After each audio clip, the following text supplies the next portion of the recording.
Good morning, good afternoon, good evening. As you can see, I'm out here like in the web, getting some fresh air. Well, not that fresh, being that I'm inside the car, but just getting out the house for a little bit, and I really wanted to speak with you, and have this conversation with you, before I get back to finishing up what I was working on. I was reading this book by Marcus Aurelius. I talk about meditations of Stoicism quite often, and the book is so powerful. You know, it's it's it's a dense read because of and it's not even that complex. It's very simple, very direct messages, but it's almost like reading scripture. It's very the wording is straightforward, but at the same time, like the lessons and the takeaways from the book, it's just a lot. It's a lot to unload. It's a lot to unpack. You can extract or glean, lifelong lessons, and I'm talking, you know, insurmountable, you know, uh, lessons, or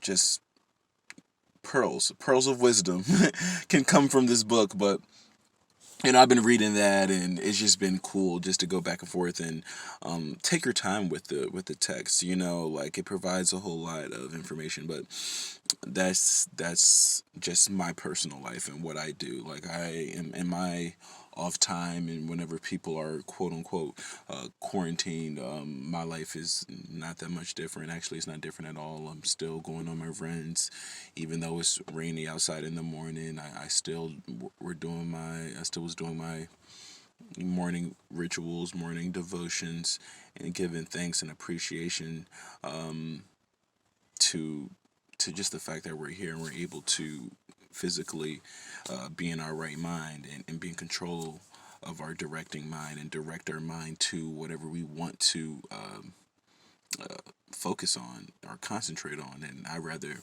focus on the spiritual markets and just give thanks, give appreciation, and be thankful of the grace and the mercy and the gratitude of universal nature, of the universal order, of what God has bestowed upon us. So, boom, that's where I'm at right now. I know that's a lot of information just to start it off. I should have been asking you, have you had a meal by now? Have you eaten anything? I know I got this camera at an angle. That's just because I want to present you all with a different views. With different formations. Like sometimes it's not always going to be life isn't always going to be the way you think it's going to be, or the way you predicted it to be. I'm just going to be throwing out some things at you, and that's how life is. It's about how you can control what is going on in here, what comes out of here, the decision making, how you encode, decode information, how you process it, how you apply it, how you're able to interface, how you're able to integrate, how you're able to implement, how you're able to execute, so you have constant efficiency, effectiveness. You're living a life of purpose. You're living according to your purpose. You're maximizing your spiritual gifts, and using or utilizing your spiritual gifts to synthesize what's truly important in your life, and that is meaningful relationships, cultivating, sustaining meaningful relationships, and using those meaningful relationships to fully express your gifts in meaningful work. Meaningful work, not in the sense of, oh, like I'm just getting a whole lot of money, but I mean prosperous, being a blessing amongst others, being a person who bears abundant fruits is not something that is detrimental, or something that is bad. It's something that it shows that you are able to triangulate your gifts and your meaningful relationships, and as they converge and culminate, now you're able to do things on a grander scale. And this is grand out on my terms. This is grand on the universal scale. That means you can be helping out what's going on, or you can be assisting or modifying or enhancing what's going on in your own bedroom, what's going on in your own household. Start there before you put yourself out there in the community. When I say community, you don't have to like run for mayor of like San Francisco or New York City. Like start off in your neighborhood. Start off with something local. Start off with your church. Start off with your local grocer. Start off with your local merchants and shops. Start off with your local school district that your kids go to. Like things of that nature. Start off being a better mother. Start off being a better son, being a better sister, being a better husband. Start there, being a better daughter. Start there. Become a better listener. Let's start there. So that's just something that I'm like throwing off or throwing at you right now. But this wasn't the premise of this conversation. This wasn't the topic. This wasn't the theme. I actually have a topic that I really wanted to get out to you, and it's low key turned up because shout out to my homegirl. I'm not going to mention her name, but she knows who she is for sure. So my I had a homie who came to my crib. He was one of my roommates from school, from university. And this was around Christmas time, so a few months ago, and a couple of months ago. But he pulled up on me and he asked about an individual that we were, and I would say we still are quite close. I haven't spoken to her in over 5 or 6 years, but I mean physically seen her in even longer than that since I graduated. So maybe that's 8 years ago, 7, 8 years ago, something like this. 7 years ago. So, but still, it's still like that's still my homegirl. Like, so he asked about this young lady, and I guess his comment was very much in alignment, or is very common with I can't say the everyday guy, or whether it's the old school way of thinking or the conventional way of thinking or the archaic way or ideology, but definitely a lot of people feel this way. So he spoke about this young woman in a uplifting manner. He was like, "Yo, like so and so is still looking good. She was looking good back 10 years ago when we went to school, 10 plus years ago, and she's still solid. She's still like what you will call archetypically." Attractive, conventionally attractive, based on whatever parameters are set based on what you see on television or in the magazines or on media, or if you were just somebody who were to take things for face value and look at her features. Oh, she has a symmetrical, facial structure. Her, she's in shape. She's slim, slender. She's very feminine with her appearance. Who wears the makeup, hair is always looking nice. Looks very well. Very presentable. She's educated, has her degree. She's articulate. She has her job. She has her own money. She has her own career. So like things of this nature. So somebody would be listening, and be like, okay, you're checking off the motherfucking. You got the boxes checked off. So his question was the same as I would say, which is in alignment with a lot of other people's. Like, how can this girl be beautiful, educated, and have her own career, job, things of this nature, and she doesn't have a man? So that's where we're getting down to. Like, his question was, what's wrong with her? What's wrong with her? She's 30 or above 30. She's above 30, let's just say. She is. And she's very beautiful. Not because I'm saying it, just because that's what she is. And she has things going for her, but yet she doesn't have for our intents and purposes, just because homegirl doesn't post a man on Instagram, it's almost as if it doesn't happen. And people do say that pictures or it doesn't happen. Pictures or it didn't happen. Like, if we haven't seen it, you might as well haven't done it, because we can't confirm it, because we think we're that important. All right. So, I know Angels in Politics is like the saying, remember, you are the news, because like you're more important than anything that I see on CNN or Fox or MSNBC or ABC. But, with a grain of salt, of course. Like, are you the all seeing eye? Are you the end all be all? If you are, God bless you, because I mean that may be the truth. But guys do feel this way sometimes, and I have to combat it, just because I like to come from a different end of the spectrum, and I like to provide my my well, if you ask me my perspective, I will give it to you.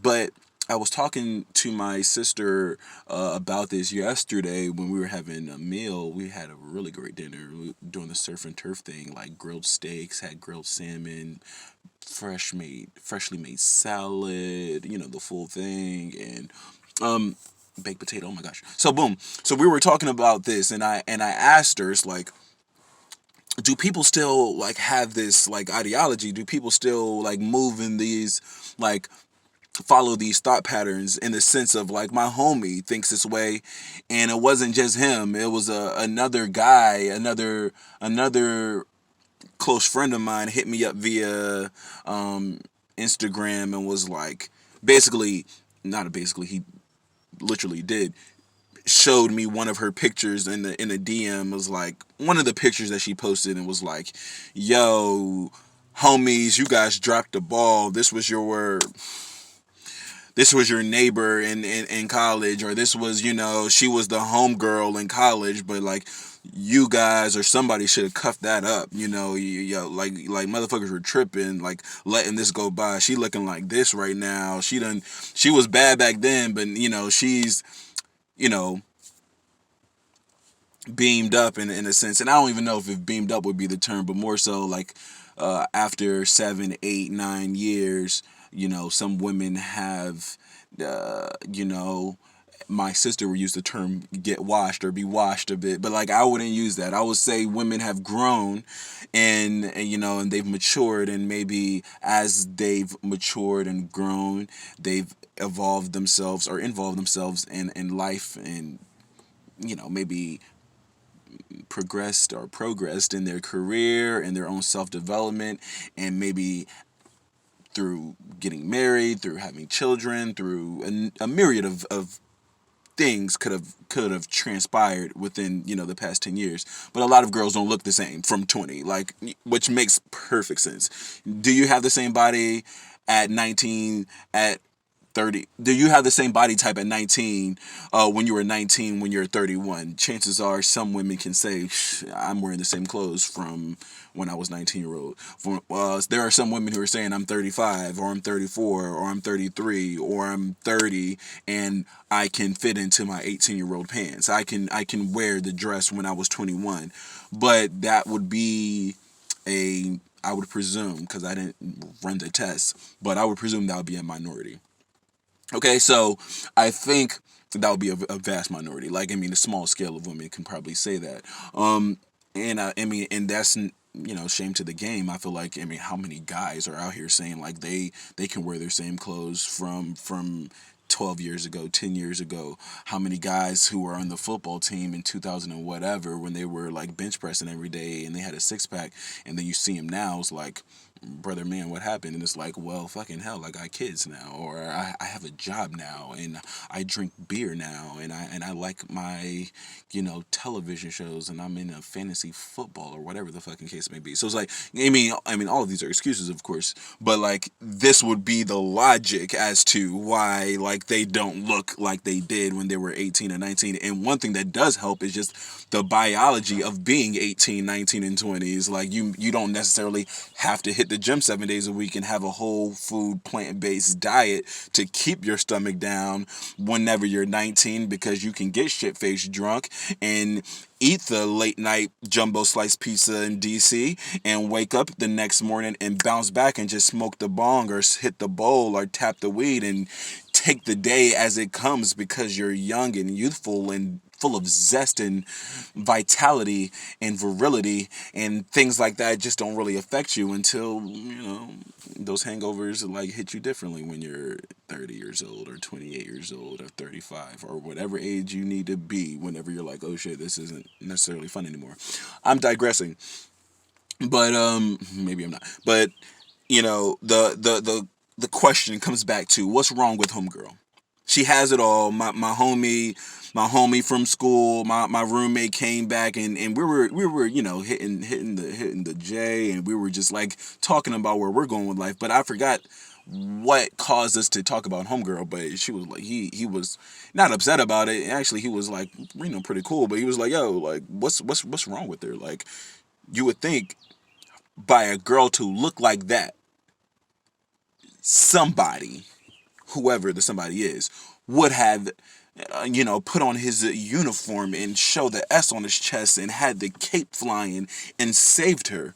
Whatever that word means, because I mean, it sounds like she's already educated. She already has degrees. She has her own job. She makes her own money. She's beautiful. So it's like, what would you be saving her from? But I mean, I guess he's saying, like most people think, like you would think some guy would take her under his wing and say, hey, baby, you don't need to work anymore because I will take care of you. Or if you are working, God bless, but now you can move in with me because I will purchase this home in this HOA, homeowners association, neighborhood, because I have thought about our future, and this neighborhood is going to be going to be a great place to raise kids, because I specifically have chosen this place because it's in a good or well-to-do school district for our children of the future, whatever the case may be. And it's near Whole Foods and a Trader Joe's, and we have a golf course somewhere that we can go for walks in the nature park. Like, there's guys who think that if a woman is beautiful, if a woman has her wits, in place, and she's, let's just say, beautiful. I mean, I'm going off and saying how she's articulate and she's well read, and she's well spoken, or whatever the case may be. And I haven't spoken to her in over 7 or 8 years. But the fact of the matter is, looking at her on Instagram, she's one of those girls that people will send you the picture, like, yo, she's looking like this. Yo, what were guys doing? Why aren't guys like on it? And it's like, what makes you think guys aren't? Because she hasn't posted any guys with her on Instagram, do you think that she's not being courted hand over, what's the saying, hand over foot? Like, do you feel like because you haven't physically seen her out in public holding hands with a guy or posting it on Instagram, Facebook, Snapchat, that she doesn't have men going smack? Do you think she's just out here, she's just some beautiful woman who doesn't have guys hitting her up or sliding into her DM, or asking her out for dates? You don't think that a guy has tried to make a move on her? What makes you think some guy hasn't proposed to her? What makes you think some guy hasn't tried to invite her into his home and move her in? What makes you think a guy hasn't said, like, you don't have to work because I can provide for you, whatever the fuck that means, right? What makes you think that, dude? What makes guys think that? What makes guys think that because a woman has her master's degree or a grad degree or her law degree or just her bachelor's, or just because she's like, attractive with a slim waist and beautiful, and a beautiful skin tone and beautiful glowing skin, and she does her hair and she does her makeup, and she's one of those girls where you look and she's like, wow, she's prim and proper and petite. Like, of course a guy would be falling at her feet. Of course a guy would be getting on bended knee. What makes you think they haven't? What makes you think they haven't, brother? Like, what makes you think, like, what makes you think like that's that's the equivalent of being a successful woman, or that's the equivalent of being a beautiful woman, or that's the way to measure her value? Like, I don't know how valuable you are as a woman, because I'm looking at your resume and I'm looking at you physically. You got the looks, you got the degrees, you got the whatever checked off the box of parameters to be the archetypal, quintessential divine feminine. But if no guy has come to provide you with a symbol or a gesture that has been I don't know how old or antiquated the conventional aspect of marriage is, and I'm not saying marriage is a bad thing. I'm just saying in order for you to believe that a woman is of less value or is devalued or is inferior because she isn't married is to me like an outlandish perspective.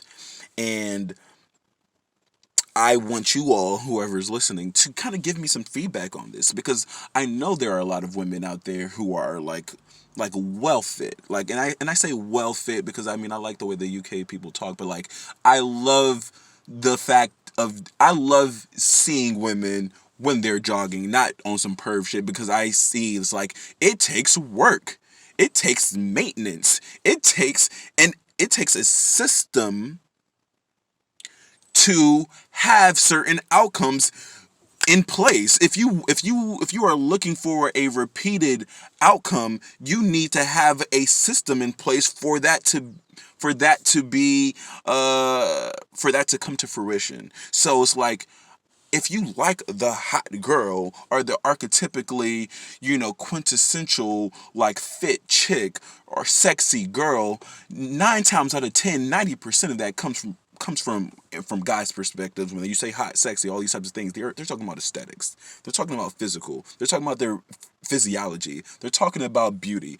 And a lot of that, 90% of it comes from diet. It comes from exercise. It comes from diet, exercise, water. It comes from sacrifice. I put all those together, and that means sacrifice. That comes from sacrifice. So whenever I see the bombshell 40-plus-year-old, 50-plus-year-old lady, woman at the yoga studio or at the 24-hour fitness or at the Pilates class or at the spin class, and she's looking well, I'm not saying, oh man, she's hot. I'm saying, I'm not in my head. I'm not in my head saying, this is it. This is it. This is it. Because she is sacrificing her comfort and convenience of being in her bedroom and watching soap operas because she's here at 6 a.m. going to the spin class. She's she's she's sacrificing her, I don't know, her desires or her impulses to eat at Cookout and order the chili cheese fries with the strawberry malt shake with the chocolate icing on the top. And not to say that she doesn't eat that or that's a bad thing to eat that, but she sacrificed that to have her, you know, kale and asparagus and lemon and honey ginger shake. Please, I don't know if you should put asparagus in the shake. I'm just, spitballing right now. But like, she sacrificed that to have Swiss chard and beetroot and turnips and radishes. And somebody might be listening and be like, that doesn't sound appealing. Like, I'd rather get the buffalo chicken sandwich dripping with sauce. Well, of course, that's why you're not 40 plus or 50 plus with a flat stomach. That's the reason why. I mean, this is the sacrifice, right? So, ladies, you don't have to accept this. You don't have to accept men thinking like there's something wrong with you because you're not married.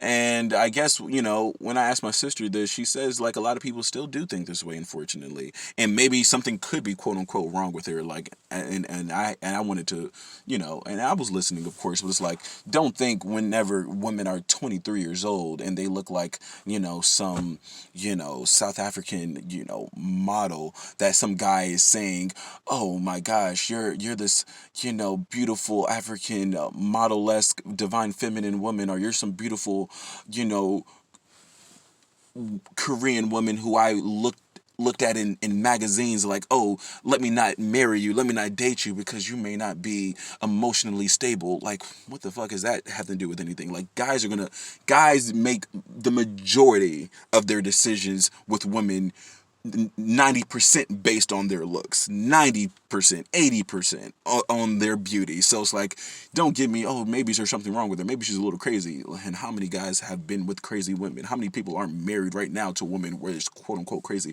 What makes you think that you're not fucking crazy yourself, brother?